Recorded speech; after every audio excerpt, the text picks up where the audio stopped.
ಈ ಧರ್ಮದ್ರೋಹಿಗಳಿಗೆ, ಈ ತಿಮ್ಮ ರೌಡಿ ಗ್ಯಾಂಗ್ಗೆ ಸಂಕಷ್ಟ ಮಾತ್ರ ತಪ್ಪಿದ್ದಲ್ಲ.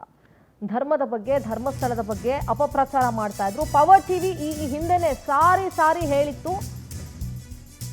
ಇವರಿಗೆ ಸಂಕಷ್ಟ ತಪ್ಪಿದ್ದಲ್ಲ ಅಂತ ಹೇಳಿ. ಧರ್ಮಸ್ಥಳ ಹಾಗೂ ಡಾಕ್ಟರ್ ವೀರೇಂದ್ರ ಹೆಗಡೆ ಅವರ ಬಗ್ಗೆ ಅಪಪ್ರಚಾರಗಳನ್ನ ಮಾಡ್ತಾ ಇದ್ರು. ಸ್ಥಳೀಯರ ಭಕ್ತರ ಭಾವನೆಗೆ ಧಕ್ಕೆ ತಂದವ್ರಿಗೆ ಈಗ ಆಘಾತ ಆಗಿದೆ. ಅಜ್ಞಾತ ಸ್ಥಳದಲ್ಲಿ ಮಹೇಶ್ ತಿಮರೋಡಿ ತಲೆಮರೆಸ್ಕೊಂಡಿದ್ದಾನೆ. ತಹಶೀಲ್ದಾರ್ ಬುಲಾವ್ ಮೇರೆಗೆ ಗಿರೀಶ್ ಮಠಣ್ಣನವರ್ ಎಸಿ ಆಫೀಸಿಗೆ ಹಾಜರಾಗಿದ್ದ. ಪಾತ್ರಧಾರಿಗಳ ಬಳಿಕ ಸೂತ್ರಧಾರಿಗಳು ಸಹ ಎಸ್ಐಟಿ ಸುಳಿಯಲ್ಲಿ ಸಿಕ್ಕಾಕೊಂಡು ವಿಲವಿಲ ಅಂತ ಒದ್ದಾಡ್ತಾ ಇದ್ದಾರೆ.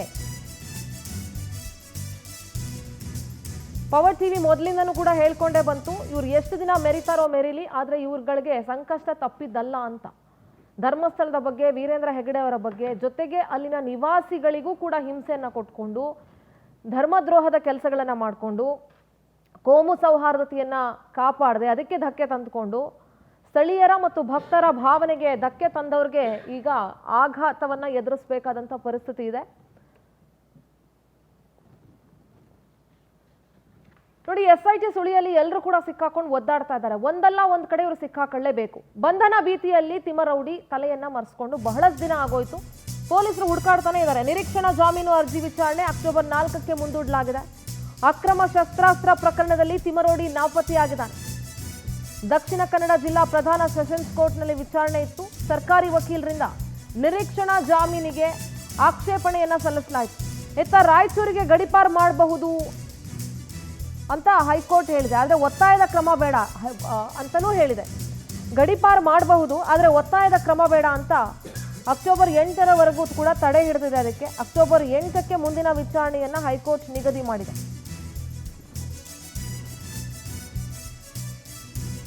ಇನ್ನು ಮಠಣ್ಣ, ಗಿರೀಶ್ ಮಠಣ್ಣನ ವಿಚಾರಕ್ಕೆ ಬರೋಣ. ಕೋಮು ಸೌಹಾರ್ದ, ಶಾಂತಿ ಕದಡೋ ತರ ಇದೆ ಇವನ ಹೇಳಿಕೆಗಳು. ಸಾರ್ವಜನಿಕ ಶಾಂತಿ ಮತ್ತು ಸೌಹಾರ್ದತೆಗೆ ಭಂಗ ತರೋ ಸಾಧ್ಯತೆ ಇದೆ. ತರೋದೆಲ್ಲ ತಂದಾಗ್ಬಿಟ್ಟಿದೆ, ಇನ್ನೇನು ಉಳಿಸಿದ್ದಾರೆ ತರೋದಕ್ಕೆ. ಖುದ್ದು ಹಾಜರಾಗಿ ವಿವರ ನೀಡುವಿ ಅಂತ ಹೇಳಿ ನೋಟಿಸ್ ಕೊಟ್ಟಿದ್ರು ತಹಶೀಲ್ದಾರ್. ದಕ್ಷಿಣ ಕನ್ನಡ ಜಿಲ್ಲೆ ಸುಳ್ಯ ತಾಲೂಕಿನಲ್ಲಿ ಶಾಂತಿ ಭಂಗದ ಆತಂಕ ಇದೆ.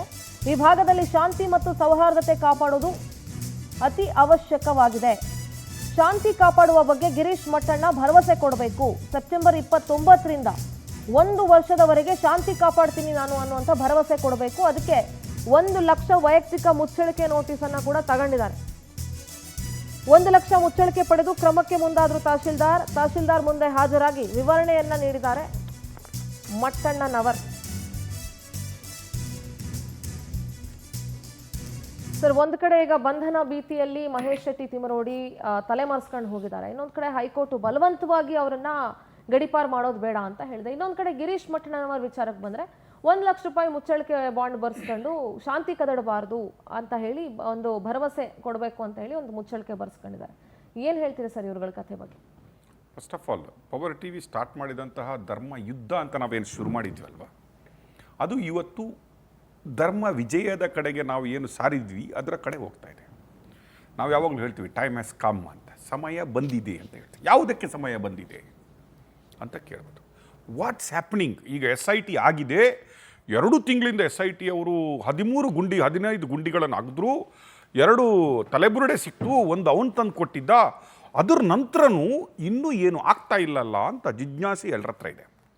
ನಾವೇ ಹೇಳಿದ್ವಿ, SIT is headed by Pranab Mohanty ಅನ್ನುವ ಒಬ್ಬ ದಕ್ಷ ಅಧಿಕಾರಿ ಮತ್ತು ದಕ್ಷ ಟೀಮ್ ಅದನ್ನು ಮಾಡ್ತಾ ಇದೆ.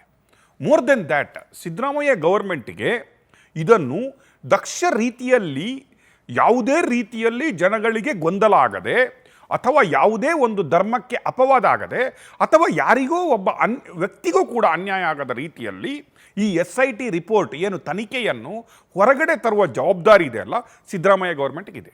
ಯಾಕಂದರೆ this is not only a sensational news or report. ಇಡೀ ಒಂದು ಹಿಂದೂ ಧರ್ಮದ ಬಗ್ಗೆ, ಒಂದು ಹಿಂದೂ ಧರ್ಮದ ಅಸ್ತಿತ್ವ ಇರುವ ಒಂದು ನಂಬಿಕೆ ಇರುವ ಒಂದು ದೇವಸ್ಥಾನದ ಬಗ್ಗೆ, ಅಲ್ಲಿಯ ದೇವರ ನಂಬಿಕೆಯ ಬಗ್ಗೆ, ಇನ್ನೊಂದು ಕಡೆ ಒಂದು ಹೆಣ್ಣಿನ ಯಾವುದು ರೇಪ್ ಆ್ಯಂಡ್ ಮರ್ಡರ್ ಮಾತ್ರ ಅಲ್ಲ, ಅಲ್ಲಿ ಸಾಮೂಹಿಕ ಅತ್ಯಾಚಾರಗಳು ಆಗಿದ್ದಾವೆ ಮತ್ತು ಅಂತಹ ಬಾಡಿಗಳನ್ನು ಅಲ್ಲಿ ಇಲ್ಲೀಗಲ್ ಆಗಿ ಅಲ್ಲಿ ಹೂತಾಕಲಾಗಿದೆ ಅನ್ನುವ ಏನು ಆ ಒಂದು ರೀತಿಯ ಆಪಾದನೆ ಇದೆ ಅಲ್ವಾ. ಇಡೀ ಧರ್ಮಸ್ಥಳವನ್ನಲ್ಲ, ಇಡೀ ಕರ್ನಾಟಕವನ್ನೇ ಒಂದು ರೀತಿಯಲ್ಲಿ, ಇಡೀ ವಿಶ್ವದಲ್ಲೇ ಒಂದು ರೀತಿಯಲ್ಲಿ ಬ್ಲ್ಯಾಕ್ ಮಾರ್ಕ್ಗೆ ಸೇರಿಸಿದಂತಹ ಒಂದು ಘಟನೆ ಇದು. ಆ್ಯಂಡ್ ಅದನ್ನು ವಿರೋಧ ಪಕ್ಷಗಳು ಸಿದ್ದರಾಮಯ್ಯನವರು SIT ಮಾಡಿದ ಮೇಲೆ ಯಾವ ರೀತಿಯಾಗಿ ತಗೊಂಡು ಅಂದರೆ ಸಿದ್ದರಾಮಯ್ಯನವರು ಇದನ್ನು ಹಿಂದೂ ಧರ್ಮವನ್ನು ಟಾರ್ಗೆಟ್ ಮಾಡಲಿಕ್ಕಾಗಿ SITಯನ್ನು ಮಾಡಿದ್ದಾರೆ. ಎಡಪಂಥೀಯರೊಟ್ಟಿಗೆ ಅಲ್ಲಿ ಕೂಡ ದಿನೇಶ್ ಗುಂಡೂರಾವ್ ಒಂದು ಮಾತು ಹೇಳ್ತಾರೆ, ಎಡಪಂಥೀಯರು ಹೇಳಿದ ಮೇಲೆ ನಾವು ಅವರೆಲ್ಲ ಬಂದ ಮೇಲೆ SIT ಮಾಡಿದ್ವಿ ಅನ್ನೋ ಮಾತು ಹೇಳಿದ ಮೇಲೆ, ಹೌದು ಇವರು ಎಡಪಂಥೀಯರೊಟ್ಟಿಗೆ ಅಥವಾ ಎಡಬಿಡಂಗಿಗಳೊಟ್ಟಿಗೆ ಸೇರಿಕೊಂಡು ನಕ್ಸಲ್ವಾದಿಗಳೊಟ್ಟಿಗೆ ಸೇರ್ಕೊಂಡ್ಬಿಟ್ಟು ಧರ್ಮಸ್ಥಳದ ಅಸ್ತಿತ್ವವನ್ನು ಅಲುಗಾಡಿಸಲಿಕ್ಕಾಗಿ SITಯನ್ನು ಮಾಡಿದ್ರು, ಇವರು ಹಿಂದೂ ವಿರೋಧಿಗಳು ಅನ್ನುವ ರೀತಿಯಲ್ಲಿ ಬಿಂಬಿಸಲಾಯಿತು. ಆದರೆ ಎಲ್ಲೋ ಸಿದ್ದರಾಮಯ್ಯನವರು ಹೇಳಿದರು, ಈ ಎಲ್ಲ ಗೊಂದಲಗಳಿಗೆ ನಾನು SITಯ ಏನು ತನಿಖೆ ಮತ್ತು ಅದರ ರಿಪೋರ್ಟ್ಗಳ ಮೂಲಕ ನಾನು ಉತ್ತರ ಕೊಡ್ತೀನಿ ಅನ್ನೋದಿತ್ತು.